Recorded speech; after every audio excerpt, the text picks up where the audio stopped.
Okay, hi guys. If you've been to any of the open evenings before, or you came to any of the Year 10 taster sessions last year, we will have met before, but if not, my name is Donna. I teach A-level film and media studies at the college, and I'm just going to talk to you a little bit about the task that I've set for you to do, and we'll just have a little run through it together.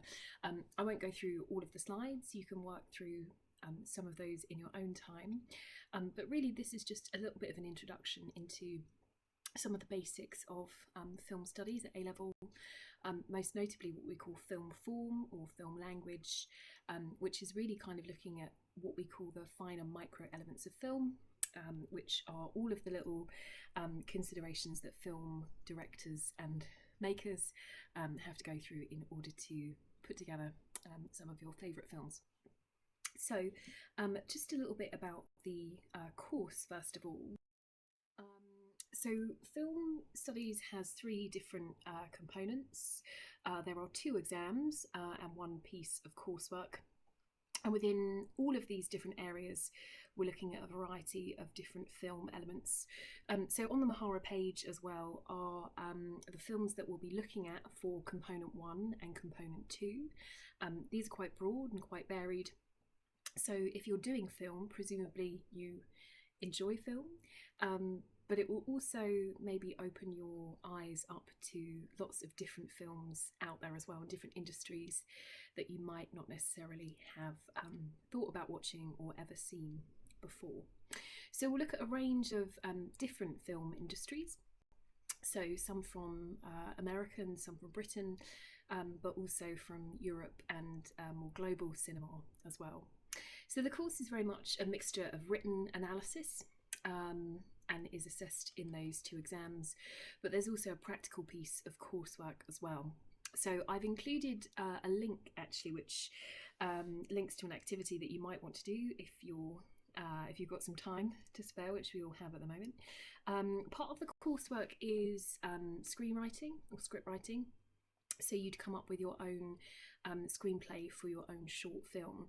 So I've included a link to a free script writing course that the BBC are responsible for. It's part of their writer's room. There is a link to that course at the end of the PowerPoint slides here, and it will also be up on the page as well. So if you enjoy writing or you've got an interest in script writing, it will be worthwhile having a little look at that when we come to the coursework, which won't be until next summer now, but it will certainly give you an advantage when we get to there, only if you want to, it's optional. The other two elements that we'll be looking at, so varieties of filmmaking, which is paper 1, and global filmmaking perspectives, which is paper 2. Some of the films that we'll watch as part of paper 1 will be Hitchcock's Vertigo, One Flew Over the Cuckoo's Nest by Milos Forman. We'll also look at the Coen brothers' No Country for Old Men, Captain Fantastic, which is an American independent film, and we'll also be looking at Amy, which is the Amy Winehouse documentary, and we'll spend a little bit of time looking at documentary cinema. And then for paper 2, global filmmaking perspectives. So here we'll be looking at British film, Shaun of the Dead and Sightseers, so some horror comedies, or in the case of Sightseers, it's slightly more of a crime thriller comedy. We'll also be looking at Pan's Labyrinth, which is classed as European film by Guillermo del Toro, and we'll also be looking at House of Flying Daggers, which is a Chinese film. So we'll talk a little bit about different industries from around the world. We'll also be looking at experimental cinema through Pulp Fiction by Tarantino, and we'll also be looking at silent cinema with the very good Buster Keaton, who was a very early silent film maker, actor, director, writer. He pretty much did a little bit of everything. So the course is quite varied in terms of a variety of different films and different industries that we'll be talking about, and really as long as you enjoy film in kind of whatever respect, hopefully you'll find enjoyment in some of the areas that we will cover. So I'd like you first of all just to have a little think about why we watch films. There are some questions that you might want to work through and have a little look at. And any of the questions that you answer or any of the work that you do, you can send me and I'll have a little look through. So think a little bit about what your favourite film is. What do you like about it? Why is it popular? Why do so many people flock to the cinema and watch films at home, which is kind of becoming the norm now rather than necessarily going to the cinema as much as they once did. Film is, an old art form now. It's been around for a very, very long time. And we'll be looking at, a range of different films from lots of different time periods, but also reflect different contexts as well. So when the films were made, who made them, what was going on politically, socially at that particular point in time as well. So as I said, I'm not going to go through all of this with you, but some of the basic considerations of film that we'll be looking at first of all will be that of macro and micro features. So if we're talking about macro features of film, we're looking at the big picture, we're looking at big areas for consideration. So things like genre, audience, representation, ideology, context, and narrative. You won't be doing a great deal on this right now. This will be the slightly more challenging stuff that we'll be looking at within each of our film texts. So when we talk about macro features, we're talking about kind of, quite broad aspects of film studies. But really what this presentation is about, and what I'd like you to do, is looking more at kind of the smaller elements of film. So things that you might sit and analyse if you're an avid film watcher. So these being sort of micro features are sort of the technical elements that construct film. So when we're talking about microanalysis, or we're talking about film form or the language of film, we're essentially looking at cinematography, lighting, mise-en-scene, editing, sound. And this is really what we'll be focusing on first from September onwards, hopefully. And also what I'd like you to have a little look through the slides as well. So what I've done is I've put some definitions for each of the micro features on the slides. So when we're talking about cinematography, we're talking primarily about use of camera. So this is to do with shot composition. So whether or not we've got close-ups or mid-shots, camera movement, and also angle as well. So there are lots of different images, and there are a couple of videos for you to watch as well. Now I'm not expecting from just this very brief session or this very brief piece of work that you'll be able to pick up on everything that I've covered, but it will certainly give you a little bit of an introduction into sort of the basics essentially of film. So cinematography, primarily we're looking at use of camera, but editing would also fall under cinematography as well, but I've separated it out. Lighting and colour also form part of that cinematography as well. And when we're talking about cinematography, essentially we're looking at the photography of film, the photography of cinema, and how films are constructed and put together. Lighting should be fairly straightforward. How is a film lit? What kind of lighting styles are chosen? Are we looking at something that's black and white? Are we looking at something that's low key lighting, which is quite dark and quite shadowy, the kind of thing we might expect to find in a horror or in a thriller film, or whether or not it might be bright and colourful and high key, something that we'd expect to find in a Pixar film or in a rom-com, for example. Then we also have mise-en-scene, which French term, which essentially means everything within a frame. So mise-en-scene would be where you would analyse things like costume, performance would also come in mise-en-scene as well, hairstyles, costumes, props, location, setting. So mise-en-scene is quite broad and quite varied. And then we have editing, slightly more complicated, lots of key terms for editing. So I'm not really going to focus too much on that. That will be something when we start the course that we'll cover in a bit more detail. And then we also have sound as well. So sound within film works in a variety of different ways. We can look at sound in terms of background music, ambient sound, dialogue, sound effects. So all of those elements are quite broad and quite varied. So what I've done is I've put together a list of really all of these different features, examples of how they're used, where they're evident. So the images here, for example, for cinematography and choice of shot type all come from Hitchcock's Psycho. I've used these because we'll be talking quite a lot about Alfred Hitchcock at the start of the course with Vertigo. So you've got some examples of some examples also of composition, so different angles. All of these I've defined for you. So if there are any that you're not sure about, have a look at the notes, or you can always contact me as well. So this is quite simple stuff. We also have movement as well, which is hard to show through still images. So I've included a little video which gives you examples of different camera movement within cinema as well. And then going through, we've got things like depth of field. So again, this is kind of looking at what is seen within the frame and what the camera chooses to show us and not. So the image that you've got here in front of you, we can see that Liam Neeson is quite clearly the main focal point of the image, and everything in the background is slightly blurred around him. So in that image, we've got what we call shallow depth of field, because we can only see what's in front of us directly, which is him. And then to the left, we've got a deep depth of field, which enables us to see a little bit more of what's going on in the background. So something to think about, and also relevant for us as well. So as you go through, there's a little bit more detail on lighting styles. Again, I haven't really gone too much in detail with these, given that this is just a taster rather than anything too specific at this point in time. But again, if you watch films quite regularly, I'm sure this is something that you will pick up on and you'll notice. So what we have with The Joker is a film that's very much characterised by low-key lighting. It's very dark, because that's, of course, the nature of the themes being discussed. The image of Daniel Craig is from his first Bond film, Casino Royale, and this lighting is what we would call chiaroscuro lighting.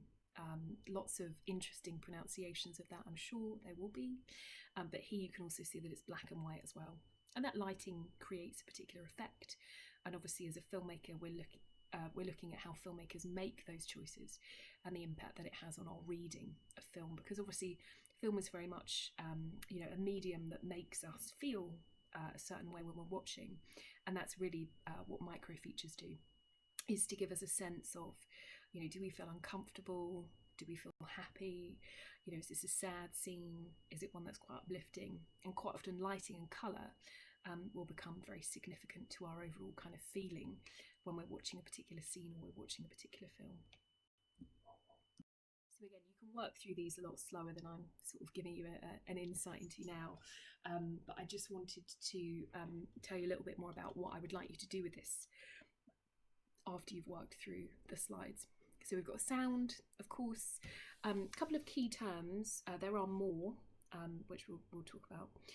Now, diegetic and non-diegetic sound. So if you've got diegetic sound, essentially, this is sound that comes from within the scene of a film. So that's your dialogue, your footsteps, your ambient sounds, your birds singing, your traffic noise, crowd noise. So that's kind of suggested as coming from within the story source itself. And then your non-diegetic sound is the film score, is narration, sound effects, also what we have called Foley work as well, which we'll talk about in more detail.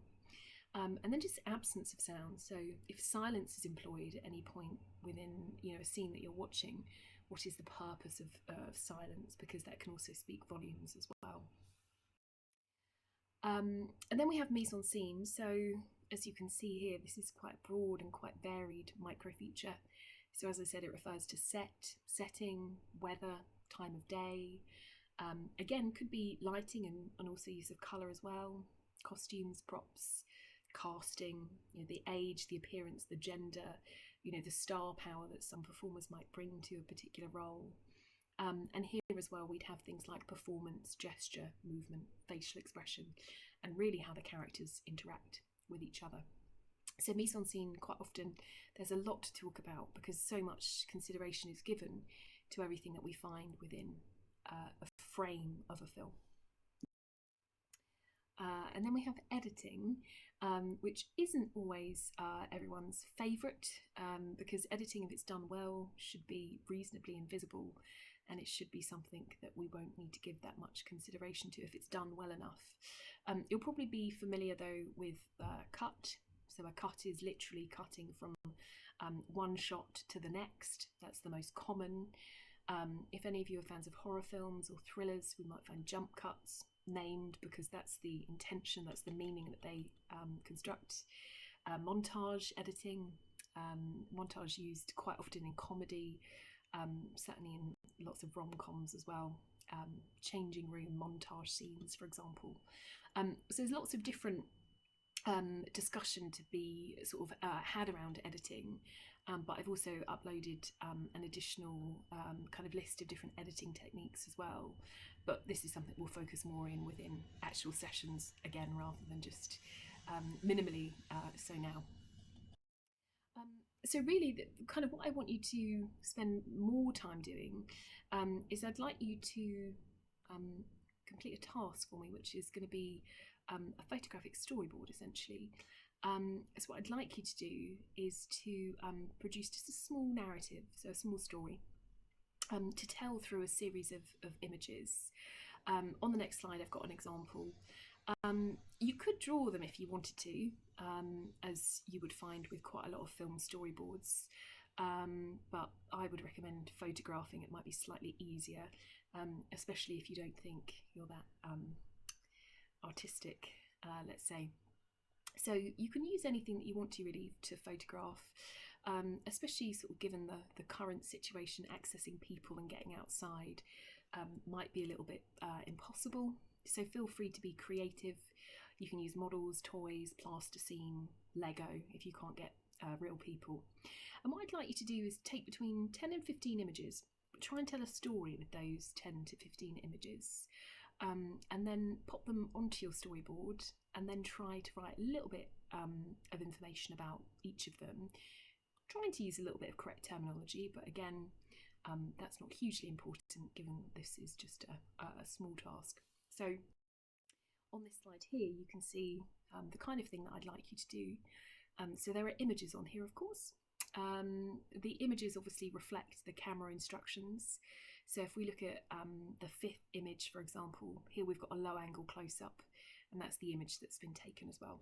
So these images are essentially were taken for an X-Men kind of film. So we've got some military stuff because it's meant to be a little bit action kind of adventure, but this was obviously completed when there weren't such restrictions on going outdoors.